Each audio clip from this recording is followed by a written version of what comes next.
This week's 30 for 30 is brought to you by Gatorade Lax. It's not what you put in, but what comes out. It was the summer of 2011, a few months before the season started. I remember just talking with Tony and being like, hey, we ought to create a fantasy league because it's pretty fun.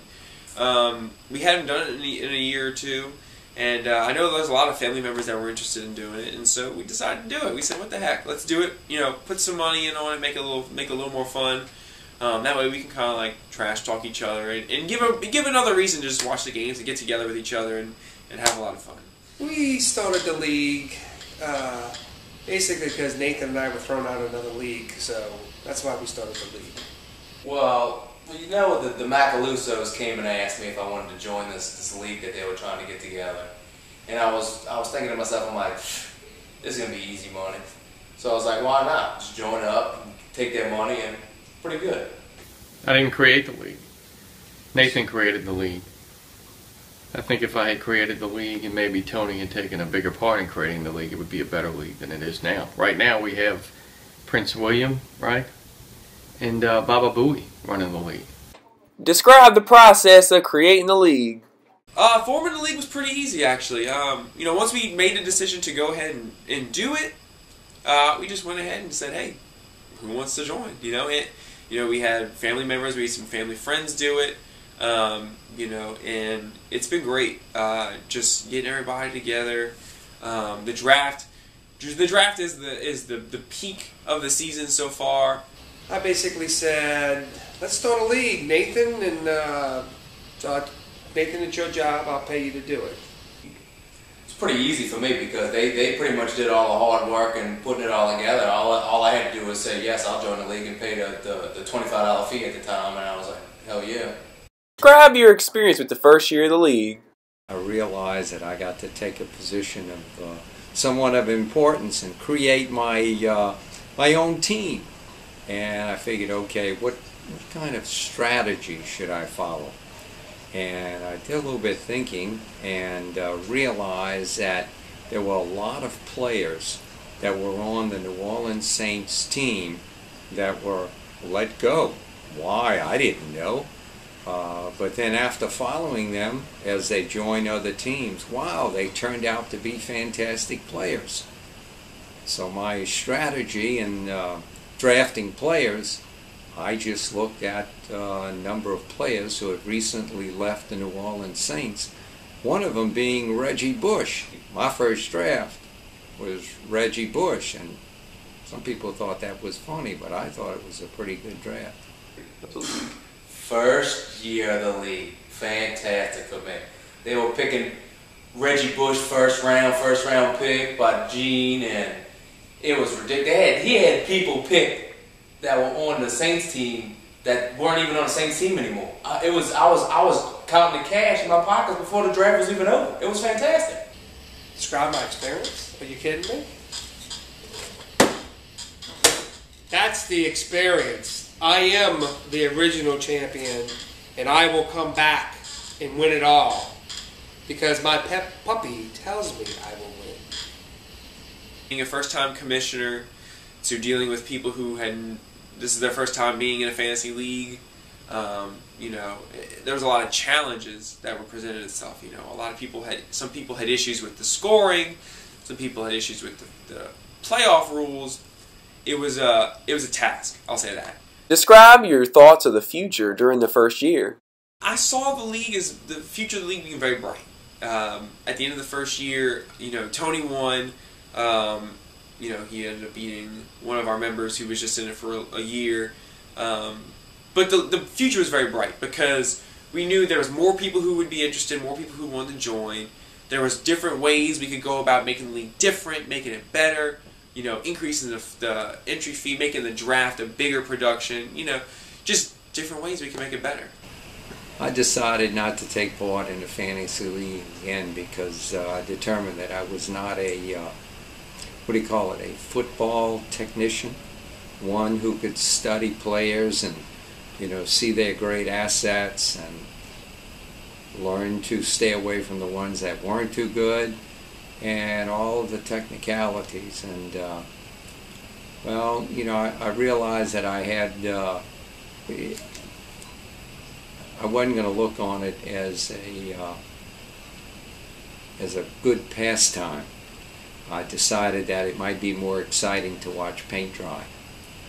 My vision for the league is that we would start with a small group and grow it to a bigger group. And I think we got our biggest group to date. Future of the league, I thought to myself, this is a cash cow. All I got to do is invest $25, $50, whatever it was, and I was coming home with a trophy and cash. Easy money, baby. Easy. Sorry, I didn't see you there. Describe my reason for joining the league. Something I ask myself every day.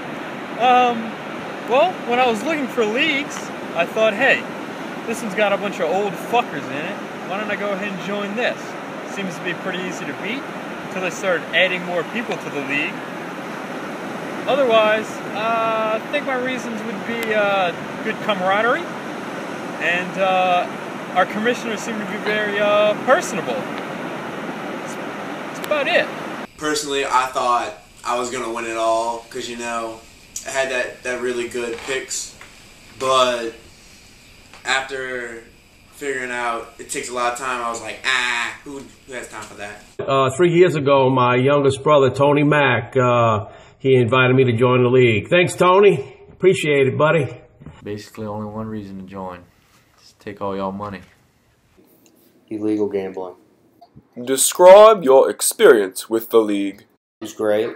First year, I had to watch Ben get a hollowless victory, which he then squandered away in the second year. To me, myself, I won. I'm the champion, as you can see. First off, it's very enjoyable. It keeps me in tune with Tony Mack and my nephews, friends in the NFL. I have to tell you, it's been a great experience. I'd say it is a little harder on draft day to draft your players when all those loud Italian people are screaming in the background. Well, my experience with the league has been it's been very good thus far this year. Last year was a very except you're losing. detrimental year for me and my team. This year I decided to go with Matty Ice, and it's been pretty devastating. I am aware I'm sitting at 1-4 right now, though it's only week 6. I think I've got a good comeback coming. Yeah, but overall, I think the smack talk's been pretty good. Loving the group messaging. I am kind of disappointed some of the members aren't in it any longer. Pretty much pussy move, if you would ask me. And yeah, besides Ashley as the 15th member of our league, I think we've got too many fucking people, to be honest with you. And I understand we need to keep KP because he's a Mexican, and we've got this whole racial thing we got to keep up. But Little Doom's got to go. Get rid of him. He sucks. What makes this league different from others? It's a fun league to play in. No other league does a potluck dinner. I mean, there's food. I'm going to be there. I think what makes this league different from all the other ones, as far as this year particularly, are going to be the weekly YouTube update videos, which have been quite extraordinary, and I've loved every single one of them. I love the production value has gone up. Some of the guest speakers y'all have had has been really great. Flying in your boy from London was tremendous. Don't know how you pulled that off. I would like to see more before and after videos of how Tony got to where he is in life. I would really like to see some more of those. And I would also like to see more participation from Michael Hartzell. Living in Texas seems to be a big piece of crap. But I digress.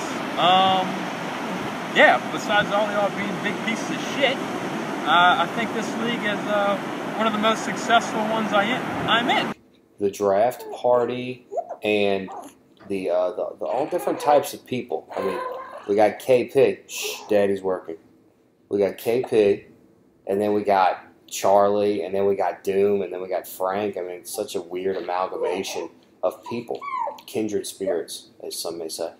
Throughout the league's history, have there been any controversies? Controversies. The only thing that comes to mind is the year 1 Macaluso, year 2 Macaluso cheat scandal. First we had Nathan and Jacob with the shady ass trade. You're supposed to vote to see if it goes through, and somehow it just went through.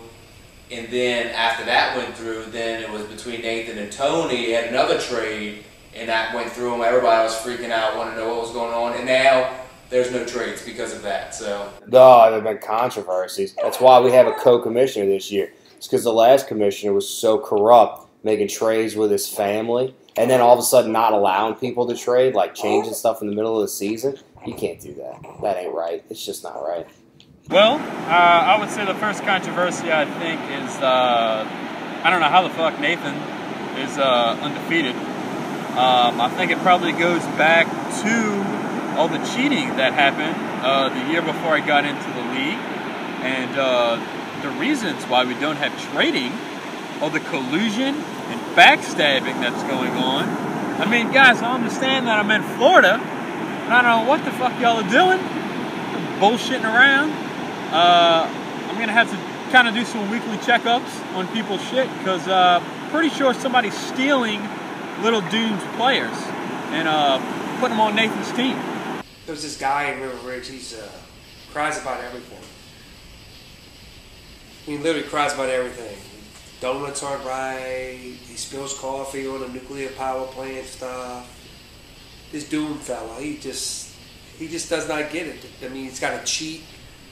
He said that Nathan was cheating because he made a trade with somebody. I'm not going to say who, but Nathan still lost, so it didn't really matter. But that was a controversy.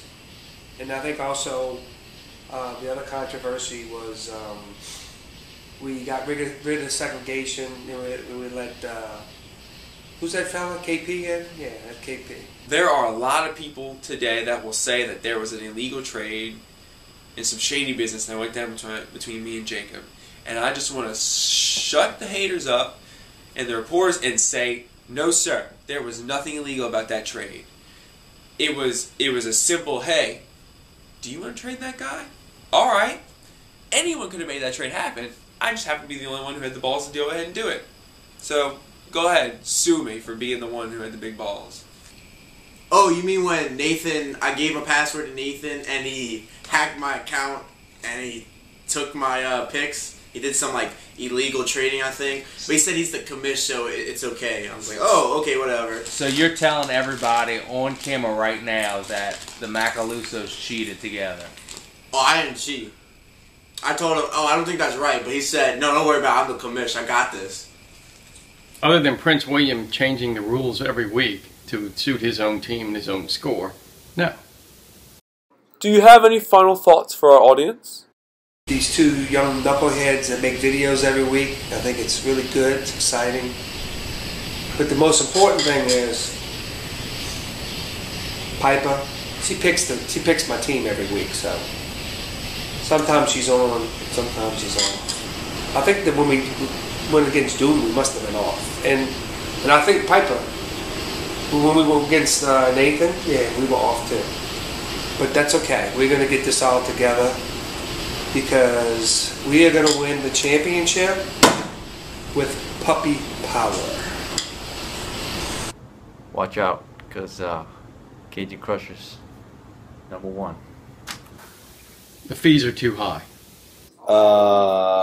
KP sucks. That is all. Who dat?